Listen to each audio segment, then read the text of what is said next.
All right, guys, welcome back for another season. It's taken a little while to come around to round one, but here we are. We just find the two most exciting parts of the season, the lead up to finals and the lead up to round one. So I know after gather round and the week that we just had, everyone's pretty pumped up, and I know some of you guys are saying the same thing. Just can't wait for this week to start. It's probably worth reminding yourself that's exactly how the players are feeling, and a lot of them have been doing pre-season for a long time, and they will be pumped up on Saturday. So we just have to be aware of that, be on our guard, take control early on, and just have a calming influence and get them focusing on the footy. But yeah, we can't wait to be out there this weekend. It's going to be terrific to get up and running. We've got some milestones to celebrate. All field umpires. Actually, sorry, we've got some boundary umpires debuting in Men's Division 1. We've got James Grant, Wayne Steer, James Underwood, and Henry Yellen. So well done to those guys. Field umpires, we've got some milestones. 50th game, Alison McMeekin. So well done to Alison, absolute champion. Great having her on the team. And this year she's a coach. So she's just a fantastic acquisition for our group. 200th game, Lee Baker, who we don't see at training or on the Zooms, but he's been umpiring for a long time. So well done to Lee. Chris Robinson, we do see at training, and Robbo, always good to be around and very good umpire. And 300 games, both to Joel DeGiulio and Luke Harrington. Those milestones have come up pretty quick for those guys. So well done to you. All right. We've got a few things to get through, being round one. A few reminders. Some of you would have heard this before, but I guess the new ones in particular, just some things to take note of. So we'll release appointments at 3:30 on Tuesdays. That's the routine. The system sometimes spits out a reminder email to log in and look at it. Sometimes it doesn't, but either way, just log in to Officials HQ at this time and you'll see your appointment or appointments.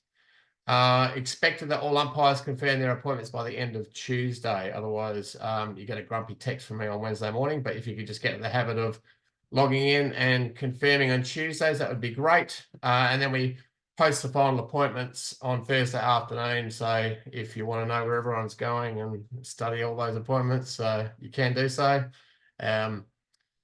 If you just want to worry about your own performance, then you don't need to worry about it. But we do post them on Thursday afternoon. Just a reminder that we expect all umpires to arrive 45 minutes before the start of the game. A bit lenient during trial games. It's not so important, but now we've got to the real season. Be there at least 45 minutes before the start of the game. If you are delayed, make sure you call, don't text. Text, you don't know whether someone's received it or not, but call one of the other umpires, or if you don't have a contact number for one of the other umpires, ring Peter or myself. Peter is sometimes a little bit easier to get hold of because I'm out umpiring a couple of games myself, but try one of us, we'll get the message to the umpires. And make sure that both field umpires introduce themselves to both coaches before the start of the game. If you are doing back-to-back games, and there are going to be a few doing that, just because the way the appointments, the numbers are, and the fact that we're taking on women's B grade this year, then still go and have a chat to the coaches before the start of the second game.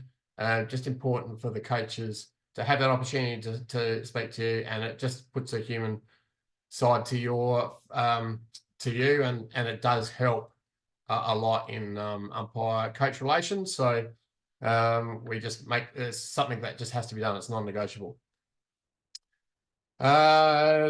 For most of you would have done this, but if you're new to Officials HQ or new to the group, it would be appreciated if you look under the profile in your Officials HQ account and tick the box to say that other umpires can view your phone number. It just is really handy if they need to contact you for whatever reason, and it won't show unless you tick give permission. So if you could log in and get it, that'd be good. Excuse me. I know most of you on the call would have watched the interpretations video once, twice, or many times. Might be worth doing a refresh this week. if there's anyone on the Zoom or anyone that reads the coaching notes that hasn't watched the interpretations video, you must watch it this week. I had some report that someone in a trial game was trying to set up 666. My God, if that happens this week, I'll be absolutely spewing, because it's quite clear on the interpretations video what we do and what we don't do. And 666 is certainly not one of those things. So if you need a refresher, it'd be worth doing that. Also, just reminds you all the instructions regarding red and yellow cards, holding the ball, etc., etc. So worth a look. I'll put the link in the coaching notes.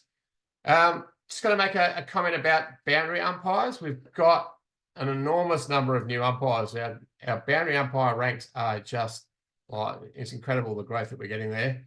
We've doubled in the last 2 or 3 years. It's just amazing, which is fantastic. It's a credit to the boundary umpires coaches and the culture that they have got going there. And the word of mouth is certainly spreading. So so much so that to give everyone a go, they're going to appoint 3 or 4 umpires to some games, mainly the new umpires, to allow coaches to work with them.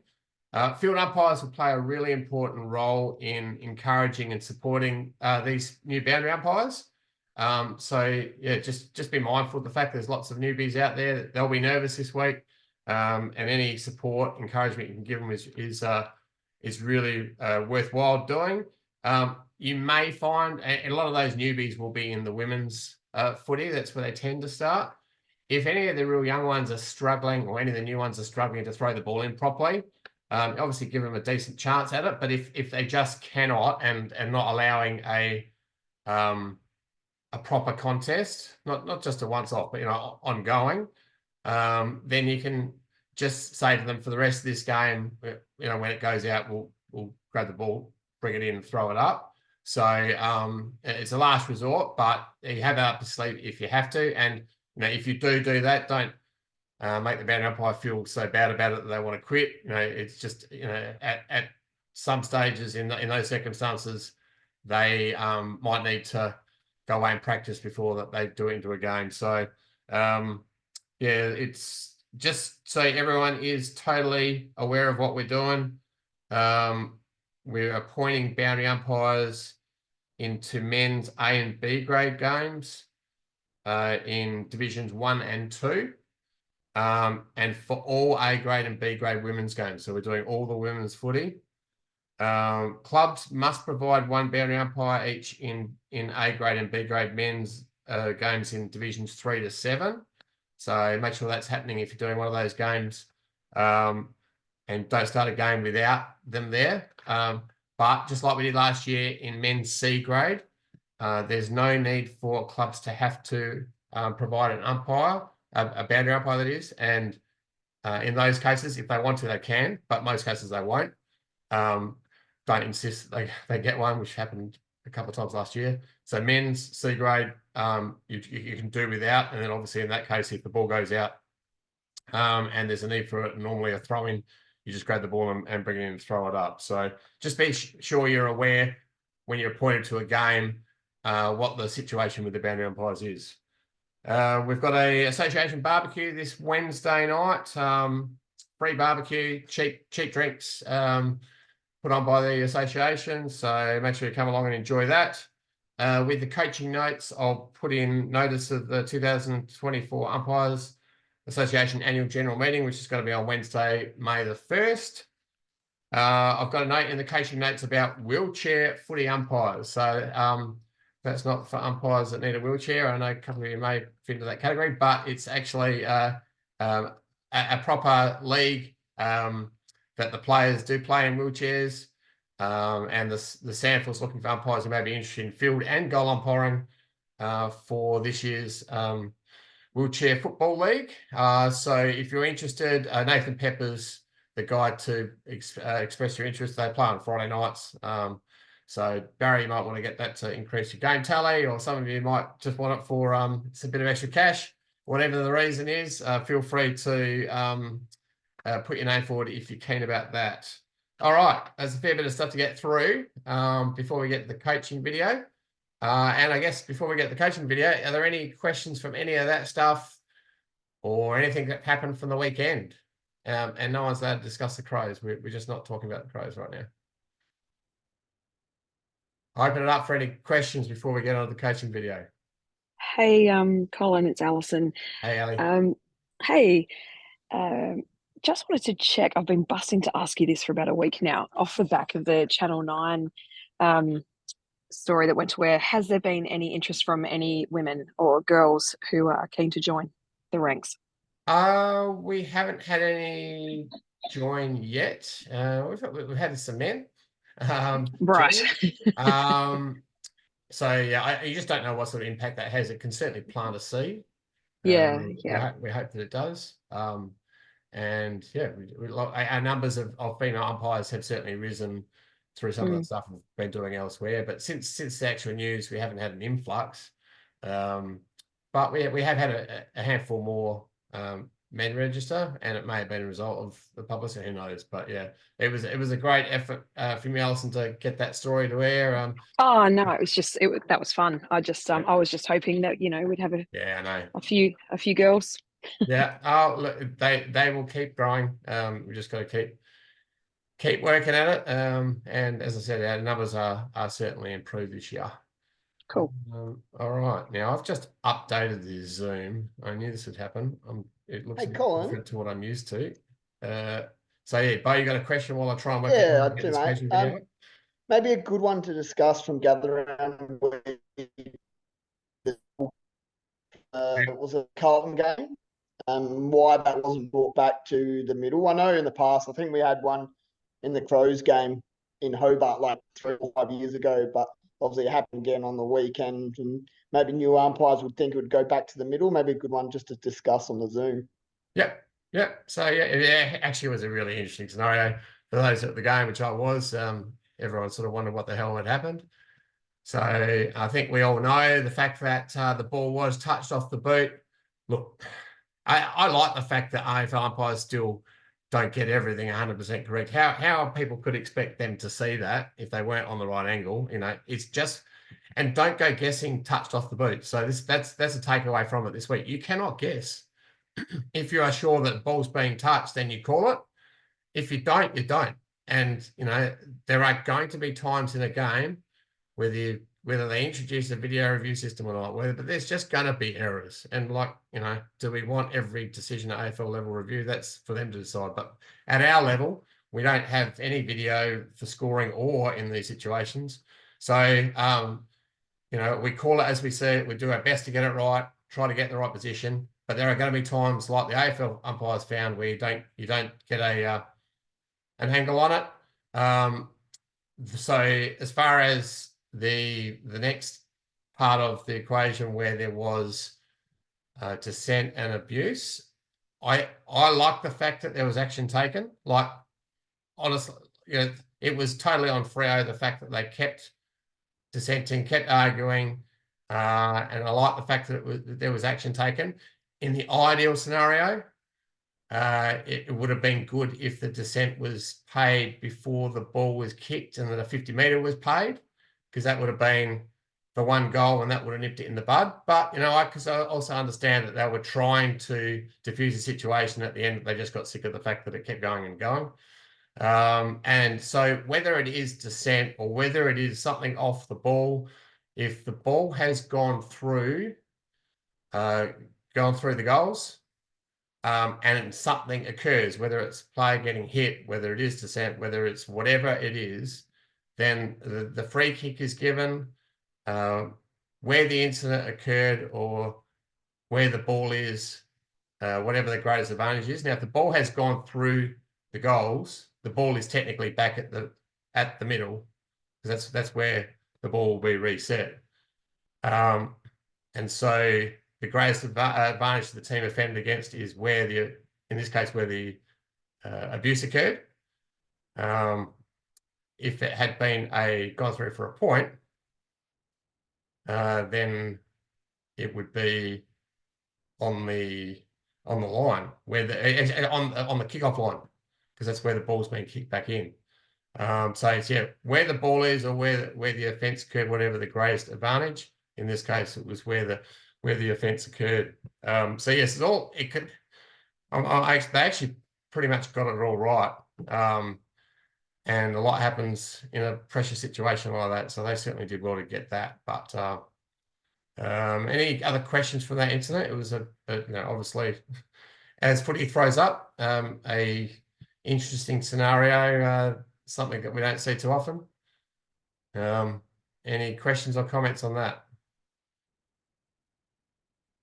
That sums it all up, Bo? Yeah, mate, and I just thought it'd be a good one to bring up because even like the Carlton supporters around me, like I knew what the go was, but they were saying, "Oh, why wasn't it back in the middle?" And I was like trying to explain it to them. They didn't really have much of an idea, so don't know whether it's because they're Carlton supporters or they're from Victoria. Who knows? Do you know what? You can actually use the incident to your advantage this week. If you are having a player dissenting and they are questioning or going at you, you can actually say, "Hey, look, don't do what Freo did. Pull your head in and focus on the ball. Otherwise, I will have to pay for a kick." So you can use that to get the message across that you will take action if they don't going at you. Obviously, if they're going way over the top and that you need to pay for a kick straight away, you do.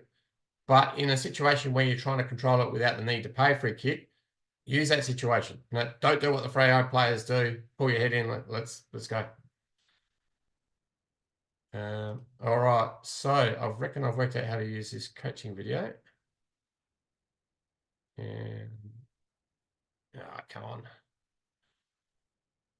Share screen, share screen.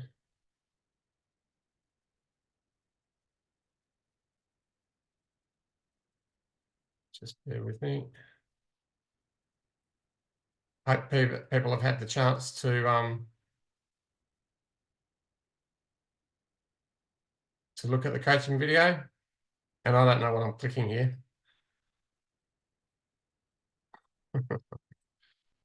Here we go.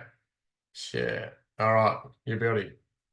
Got there. All right. So if you're new to the Zoom and you haven't been on before, the idea is each week I will, if we're having a coaching session, and there's only 10 prepared, so we're going to have a few more Zooms than that. So we'll mix it up a bit. Not every week we'll have a coaching session video, but if you do get in the habit of looking on the website every Monday, if we are having a coaching session, the link will be there. There's usually 3 what's your decisions, and there's normally a topic with some examples.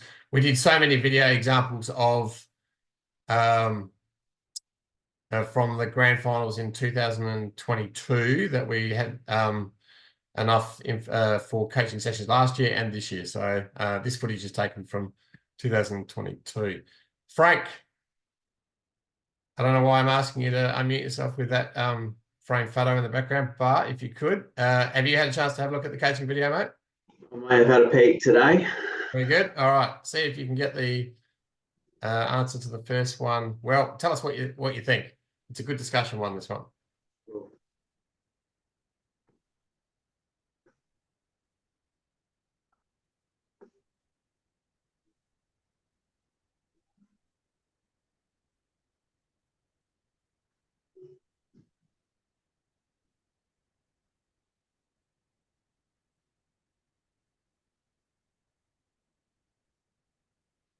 All right. What do you think, Frank?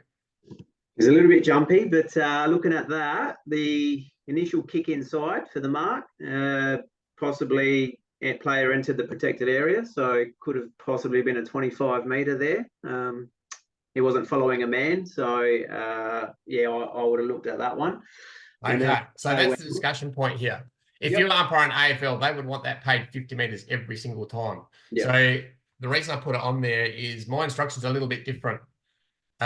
If they do enter the protected area and clearly affect the player with the ball, then we want to penalise. If they run straight through the middle of the mark, then it's an automatic 25. But if in this case, he's probably 5-6 metres from the player, is obviously in a strict sense in the protected area, but he doesn't really impact on the play. The player just plays on. You know, he doesn't stop and get in his way. If the player with the ball actually stops and it affects his kick, you pay 25. I'm actually really comfortable and would prefer in this situation for not to penalise, just to play on. If that makes sense. I was going to say the two trigger points are, one, he's in there, but he's not with a man to push him out. So that's your first trigger to keep an eye on him. And like you said, secondly, does he affect him and stop him from playing on? So that's right. Yeah, 100%. So if this was AFL, you would penalise that every time because they go through those protected zone, or before they started penalising, they used to go through those areas to stop the player playing on to get in the way. In this case, we're talking amateur footy, and you know he realizes he's there. He still keeps running, gets out. He doesn't affect the play, but as I said, if the player with the ball suddenly stops and says, "What the hell are you doing here?" and it affects him, then pay it. Anyone got a problem with that? Anyone want to question that? I would think there'd probably be some umpires that still penalise it, and it's not the end of the world if we penalise that. I'm not saying if we penalise that, I'll be really shitty. I just think it's one of those ones you can let go and it doesn't matter. It actually probably penalises the team that's got the ball if you stop it and then pay the 25 in this situation. 25 is a fair bit different to 50. So I think actually letting him continue the kick and getting it downfield is more an advantage for the player with the ball. All right. Alex Haugie, welcome back. Good to see you on the Zoom. Thank you. Yep. Have you had a chance to have a look at the coaching video? Yeah, I have. Yeah. Beautiful. All right. With the kid in the background to see if you can get this one.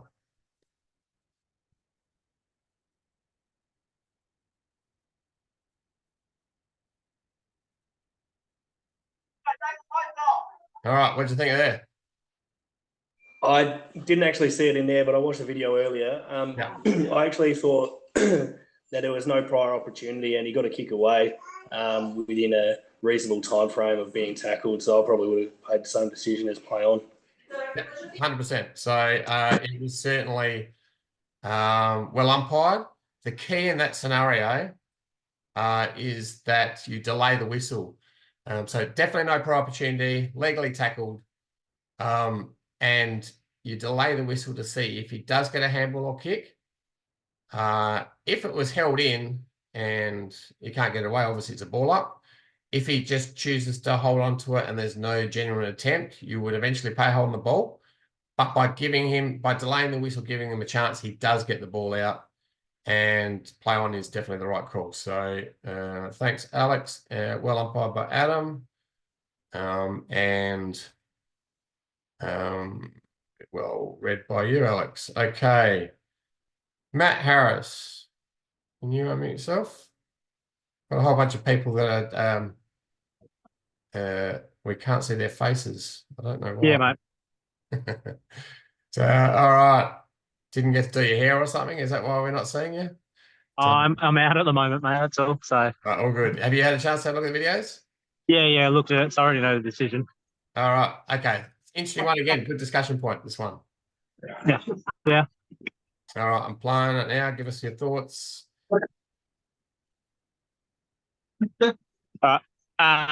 So I'll let me know when it's done. I've got really slow reception here on the video feed. Yeah, no worries. All right. It's pretty much done. Yep. Okay. So Adam Forster again having a brilliant game. Just in great position, sees the off the ball incident, gets in, gives them both a yellow card for basically being dickheads, and we take no shit on the field as a team. Gets them off the field. Yep. So there was nothing else to really take into account other than the two fighting each other. So All right. yeah, I thought it was good. Anyone else want to add anything to it? Because I've got something to add to it. I think Adam's an outstanding umpire. I actually would have done something slightly different with this one. But Hello. And? On the vision, my first reaction was to pay a free kick to the guy that had been pummeled into the ground. But Adam might have seen something different than our vision did, but it looked like the guy in white was being a little too vigorous, if I can put it bluntly.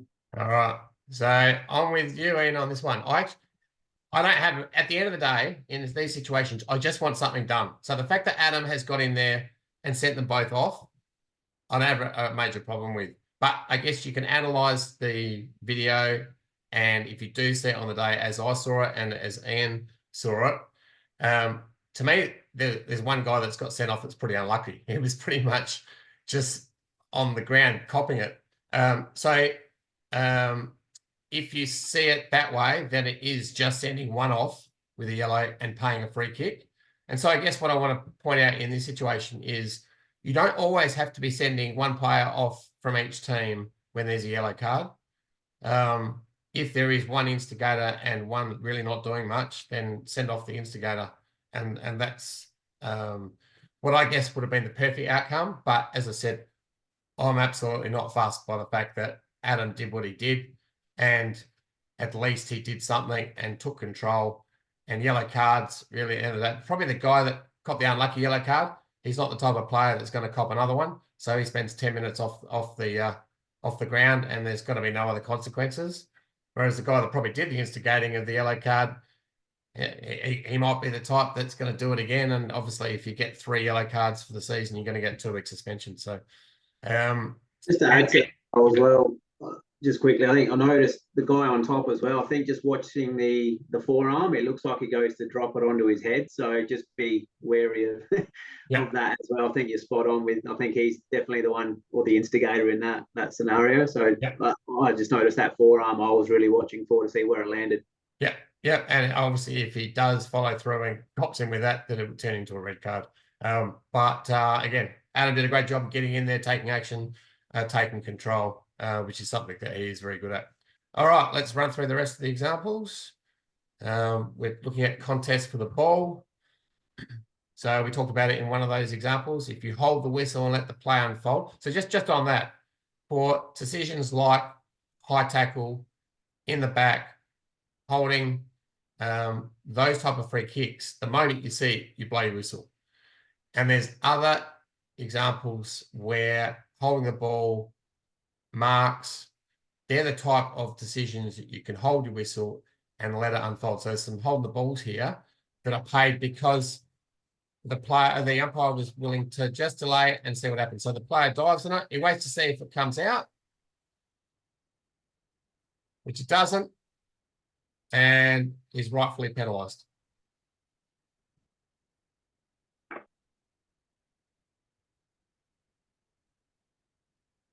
So similarly here, I think it's Jared Pacheco. He's on the ground, takes possession. He's caused that ball up by not knocking it clear. There's a delay of the whistle to see if it does come out, which it doesn't, and rightfully penalised. So again, the message is, and I really want you guys to be hot on this week. If they're on the ground, we want them to knock it clear. If they choose to take possession, that's their prior opportunity, and the players will adapt if we're strong and pay these free kicks. So when they're on the ground and they take possession, as the player does here, by all means delay the whistle to see if he gets it out, which he doesn't in that situation. Marek makes a tough call and penalises exactly as I would want. Same here. Player's on the ground, hasn't kept his feet. He grabbed hold of it and causes the ball up. Good strong umpiring, and it will lead the players to do what we're looking for them to do. In the first 10 minutes, make sure you're looking for that. So you can have no prior opportunity, but if you don't make a genuine attempt, you can still be penalised. So we want them to, when they're tackled, to try and handle a kick. In this case here, just sits on the ball, he's waiting for a ball up. We want to see him make an effort. There's no prior, but just happy to sit on that.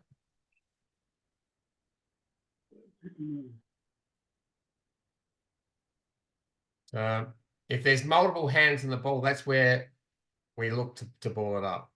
So there has to be only one set of hands in it for us to penalise. Players are on the ground here. It's impossible to say who actually has got hold of that. it'd be too tough to penalise one of those players. So that's a situation where ball up is entirely acceptable. In fact, that's what the right decision should be.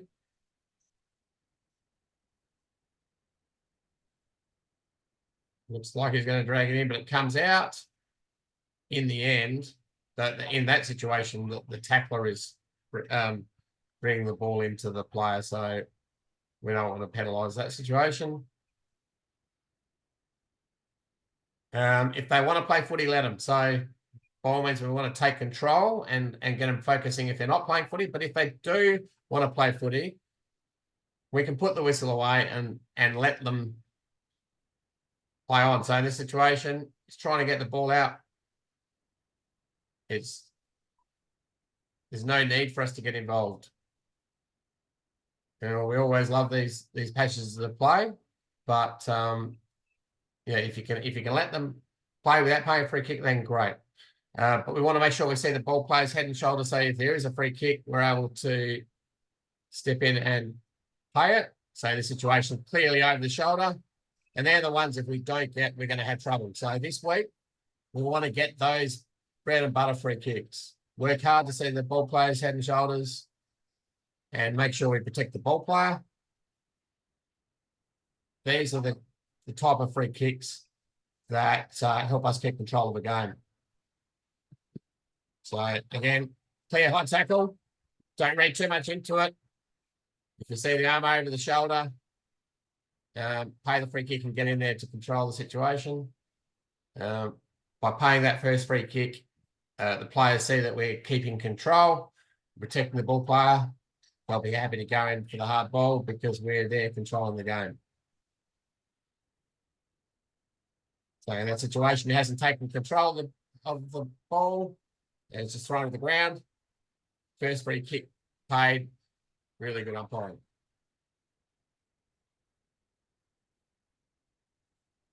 Smitty here. Positioning himself well.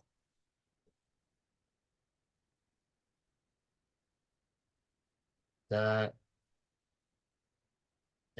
a dangerous action, not worthy of anything more than just a free kick. Took control, got in there, warned the player.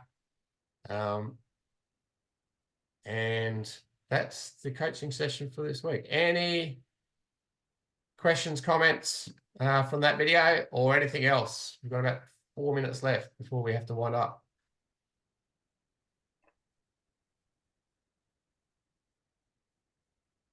Right, very good. All right, guys. Exciting week ahead. Appointments go out tomorrow. Training on Wednesday night, and round one on Saturday. How good. Look forward to seeing you during the week.